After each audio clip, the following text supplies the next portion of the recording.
Good afternoon, everybody, and welcome to this week's Keeping an Eye on the Geopolitical Ball with me, Jamie Shea, Senior Fellow at Friends of Europe. Next week in Pittsburgh, Pennsylvania, high-level officials from the United States and the European Commission are meeting to launch the new EU-US Trade and Technology Council, which was announced when President Biden visited Brussels last June.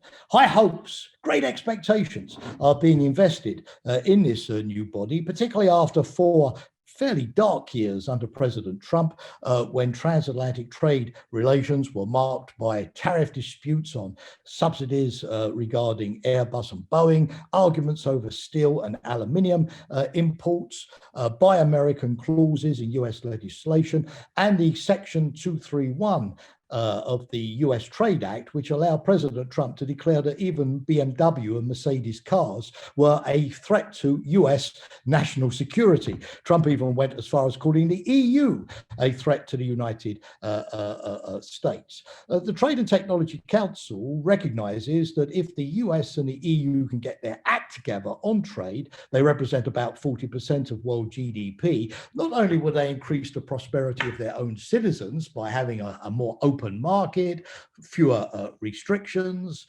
and a more level playing field, but they will be much more powerful when confronting China and the authoritarian states with their very different approach to standards, workers' rights, intellectual property protection, transparency of investment, and so on. Now, the negotiators are at pains in advance of the Pittsburgh meeting to tell us that this is not about a new US-EU trade deal like the Transatlantic Trade and Investment Partnership, which was sunk at the beginning of the Trump administration. There's simply too much protectionist sentiment on either side of the Atlantic to have that. And you do recall, dear viewers, that just a couple of years ago, the EU's agreement with Canada was held up in the Walloon Parliament in Belgium for 6 months because the Belgian politicians were worried that it might not faithfully reflect EU labour and environmental standards. So the TTC, Trade and Technology Council, is a political platform to allow an adult dialogue on things like data exchange, the digital market,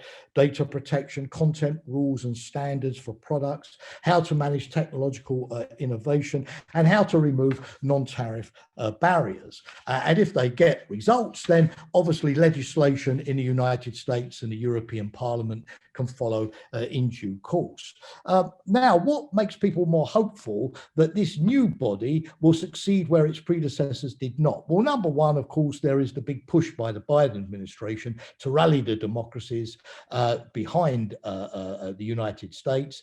And that means the US, of course, has got to reach out and make concessions. Secondly, both sides in advance have tried to create a good atmosphere by refraining from implementing tariffs that they can implement under the World Trade Organization, for example, for aircraft subsidies, to have a bit of a pause while they solve the underlying dispute. Thirdly, the meeting of the G7 in Cornwall last June agreed on the approach to taxing the US big tech companies like Google or Apple or Facebook. And that also has improved the atmosphere as well. The TTC has also created 10 working groups to really push forward the details. These range from trade, digital markets, supply chains, critical infrastructure protection, how to deal with climate, data storage, and the like. And those working groups are already up and running before the Pittsburgh meeting. But in my view, if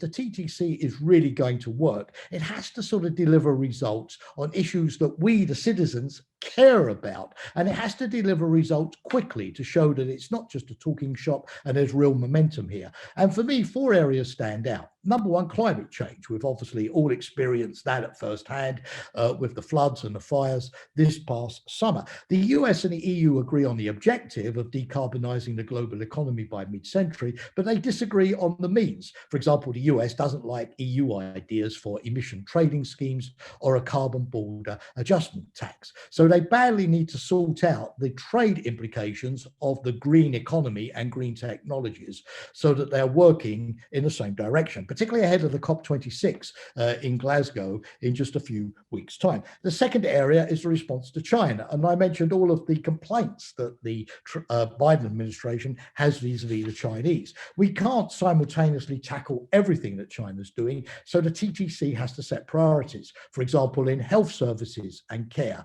for example, in what to do about state-subsidized technology companies in China like Huawei, which are then able to sell at below bargain basement prices and beat the transatlantic competition, or what to do about China's non-transparent investments, for example, as part of the One Belt, One Road initiative, which are getting a lot of countries into unsustainable debt. The third area is the technology standards, which I mentioned, particularly keeping the internet open, allowing different companies to have access to technology and plug and play, and making sure that some giant firms don't get a monopoly over the services as well as the infrastructure. And the last area is the reform of the WTO, the World Trade Organization. It may not be perfect, but it's the one global organization we have, including China, where we can discuss the issues. It has a new director general. The Biden administration has now appointed judges to the appellate panels, something that was blocked by Donald Trump.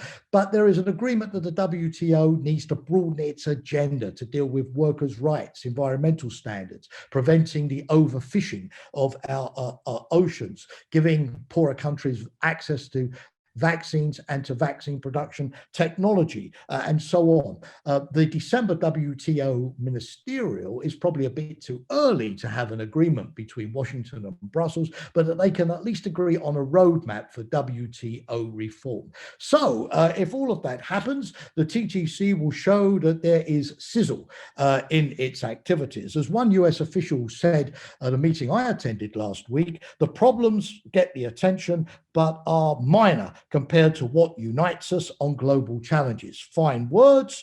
Hope this is true. Watch this space to find out. Thank you very much for watching and listening. See you again next week.